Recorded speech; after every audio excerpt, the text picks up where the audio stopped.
पाकिस्तान में हाल ही में 60 के करीब सिविलियन अफराद को फौजी अदालतों ने सजाएं सुनाई हैं। इन पर 9 मई 2023 को साबिक वजीर आजम इमरान खान की गिरफ्तारी के बाद मिलिट्री फैसिलिटीज पर अटैक्स के इल्जामात थे।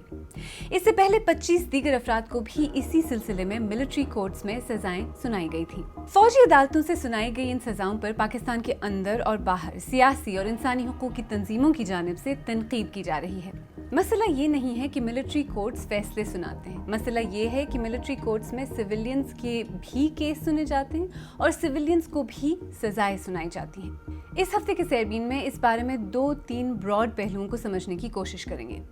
सबसे पहले तो ये कि मिलिट्री कोर्ट्स में होने वाले मिलिट्री ट्रायल्स और सिविलियन ट्रायल्स में फ़र्क क्या होता है। बंद कमरे में मिलिट्री कोर्ट में मुकदमात चलते कैसे हैं, इनमें होता क्या है, और शायद सबसे अहम, क्या मिलिट्री कोर्ट सिविलियन कॉन्टेक्स्ट में इंसाफ दिलाने का सही फोरम है